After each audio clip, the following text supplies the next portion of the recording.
হ্যাঁ guys, welcome to real sports Bengali. আবারও 9 দিন পর মোহনবাগান মাঠে নামতে চলেছে, যেখানে এবারের প্রতিপক্ষ চেন্নাইন এফসি। আজকের ভিডিওতে মেনলি মোহনবাগান ও চেন্নাইয়ের ম্যাচটি রিভিউ করে নেব।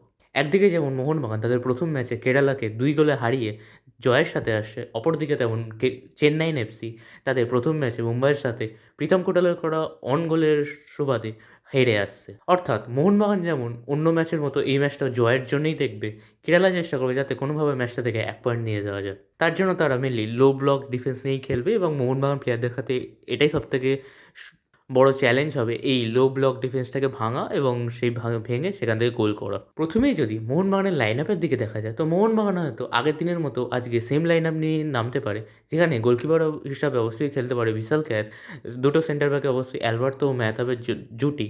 টম আলরেড আগের ম্যাচে গোল করলেও আজকের ম্যাচে হয়তো সাবস্টিটিউট হিসাবেই সেকেন্ড হাফে নামাতে পারে কোচ সার্জিও লোবেরা তাকে।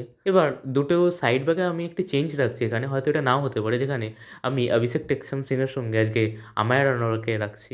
কারণ চেন্নাইয়ের কাছে যেহেতু দুজন স্পিডি উইঙ্গার আছে, তাই এই দুটি প্লেয়ারকে খেলাটা বেশ ভাইটাল হয়ে উঠবে এবং লোবেরার সিস্টেমে আমরা দেখেইছি দুটো সাইড ব্যাকের ভূমিকা কতটা বেশি থাকে। তবে সুভাশিস বোসের সাথে অভিষেক সিং যদি স্টার্ট করে তাহলে আমি অবাক হব না। এবার আপফ্রন্টে থাকবে অবশ্যই আপুইয়ার সঙ্গে থাপা। আজকের ম্যাচে আপুইয়ার ভূমিকাটা সবথেকে বেশি গুরুত্বপূর্ণ হতে চলেছে। এবার তার উপরে থাকবে অবশ্যই নাম্বার 10 অথবা সেকেন্ড স্ট্রাইকার রূপে দিমিত্রি পেত্রাতস। আগের দিন ডিমির বেশ ভালোই খেলা আমরা দেখতে পেরেছি, বেশ ছটফট করছিল ডিমি। আজকে যেন ডিমি গোল পায় এটাই আশা করব। এবার দুটি রাইট উইং বরাবর অবশ্যই থাকবে রবশন রবিনো এবং লেফট উইং বরাবর অবশ্যই থাকবে লিশান কোলাসো। তবে সেকেন্ড হাফে যদি মানবির নামে তাও আমি অবাক হব না। এবং স্ট্রাইকার রূপে অবশ্যই থাকবে আমাদের সবার প্রিয় জিমি ম্যাকলারেন। এবার আসি, আমি কেন বললাম আপুইয়ার রোলটা সবথেকে বেশি ভাইটাল হতে চলেছে আজকের ম্যাচে। কারণ চেন্নাইয়ের কাছে আছে দুটো বিদেশি মিডফিল্ডার, যেখানে একজন হচ্ছে অবশ্যই মোহাম্মদ আলী বেমামার, যারা নর্থ ইস্টে খেলেছে, এবং দ্বিতীয়টি হচ্ছে অবশ্যই অ্যালবার্তো নাগোভিয়ারা, যার খেলাটা আমরা আগেই দেখেছি। অপরদিকে মোহনবাগানে যেহেতু কোনো বিদেশি প্লেয়ার নেই, কিন্তু আপুইয়া কোনো বিদেশি থেকে কমও কিছু কিন্তু নয়। আর আমরা জানি যে মিডফিল্ডার খেলাও তারই। তাই আমি বললাম আপুইয়ার রোলটা আজকের ম্যাচে সবথেকে বেশি ভাইটাল হবে, যেখানে চেন্নাই মেনলি লো ব্লক ডিফেন্স করবে এবং কাউন্টারে অ্যাটাকের চেষ্টা করবে। অপরদিকে লোবেরার খেলার প্রথম ম্যাচে আমরা যা দেখেছি, Mohun Bagan mainly high line defence maintain করে খেলছে।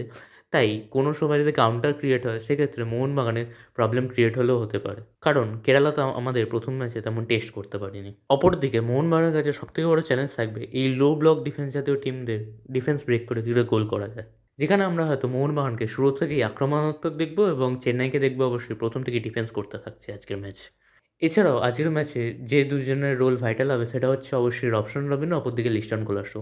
কারণ আমার যতদূর মনে হয় চেন্নাই মেনলি লো ব্লক ডিফেন্স করবে, তাই মিডল চ্যানেলটা বেশি কম্প্যাক্ট রাখার চেষ্টা করবে। তাই উইঙ্গাররা কত ভালো ক্রস তুলতে পারছে তার উপর নির্ভর করবে মোহনবাগানের গোল হওয়ার চান্সেসটা। কারণ এবারের টুর্নামেন্টটা যেহেতু ছোট, তাই কোনো ম্যাচে পয়েন্ট লুজ করাটা মোহনবাগান একেবারেই অ্যাফোর্ড করতে পারবে না, কারণ মোহনবাগান নামেই চ্যাম্পিয়ন হওয়ার জন্য। এবং এবারে ছোট টুর্নামেন্ট হয়, 1 পয়েন্ট লুজ হওয়া মানেও সেটা লাস্টের দিকে বড় ইম্প্যাক্ট ফেলতে পারে।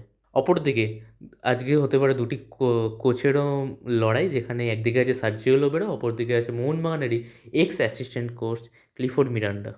অর্থাৎ তাদের দুজনে মাস্টার প্ল্যান সম্বন্ধেও আজকের ম্যাচে আমরা দেখতে পেতে পারি। এছাড়াও চেন্নাইন টিমে আছে অনেকগুলি এক্স মোহনবাগান প্লেয়ার, যেমন প্রীতম কোটাল, হামতে, রাজ ভাস্করে, এছাড়াও অনেক প্লেয়ার। অর্থাৎ তারা মোহনবাগান কীভাবে খেলে এবং কলকাতার ওয়েদার কেমন সে সম্বন্ধেও ওয়াকিবহাল আছে। এসবের পরেও আশা করব মোহনবাগান যেন কালকের ম্যাচটি খুব ভালোভাবেই জেতে এবং একটি ভালো গোল মার্জিনে কালকের ম্যাচটি জয়লাভ করে।